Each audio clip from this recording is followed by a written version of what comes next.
A reading from the Acts of the Apostles. Then Peter stood up with the 11, raised his voice, and proclaimed, "You who are Jews, indeed, all of you staying in Jerusalem, let this be known to you, and listen to my words. You who are Israelites, hear these words. Jesus, the Nazarene, was a man commended to you by God, with mighty deeds, wonders, and signs, which God worked through him in your midst, as you yourselves know. This man, delivered up by the set plan and foreknowledge of God, you killed, using lawless men to crucify him. But God raised him up, releasing him from the throes of death, because it was impossible for him to be held by it.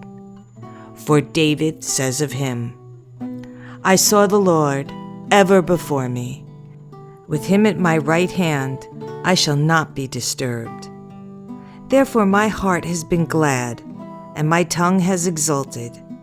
My flesh, too, will dwell in hope, because you will not abandon my soul to the netherworld, nor will you suffer your Holy One to see corruption. You have made known to me the paths of life. You will fill me with joy in your presence.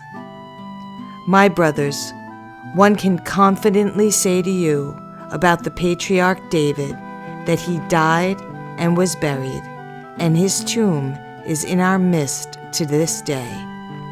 But since he was a prophet and knew that God had sworn an oath to him that he would set one of his descendants upon his throne, he foresaw and spoke of the resurrection of the Christ, that neither was he abandoned to the netherworld, nor did his flesh see corruption.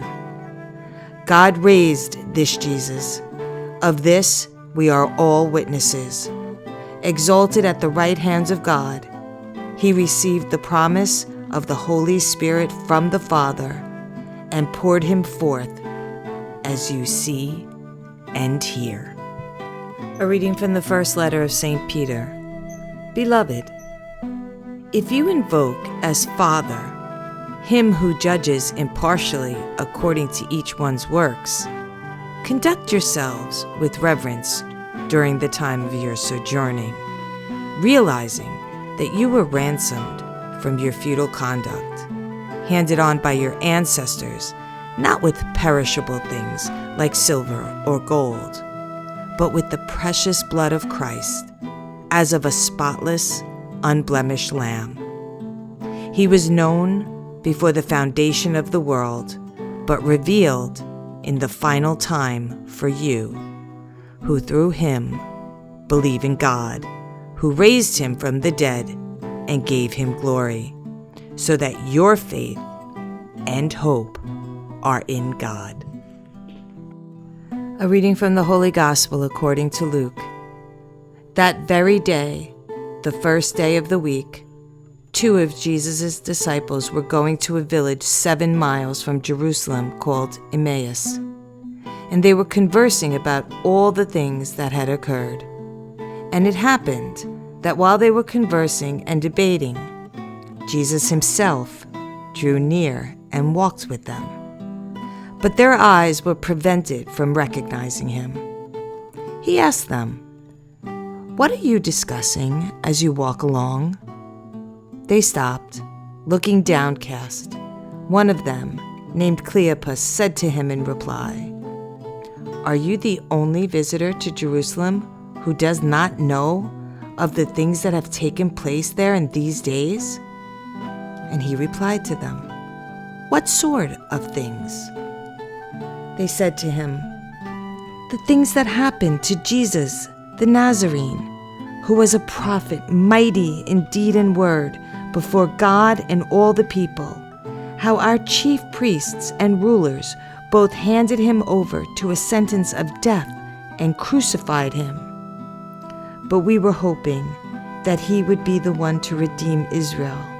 And besides all of this, it is now the 3rd day since this took place. Some women from our group, however, have astounded us. They were at the tomb early in the morning and did not find his body. They came back and reported that they had indeed seen a vision of angels who announced that he was alive. Then some of those with us went to the tomb and found things just as the women had described, but him they did not see. And he said to them, "Oh, how foolish you are!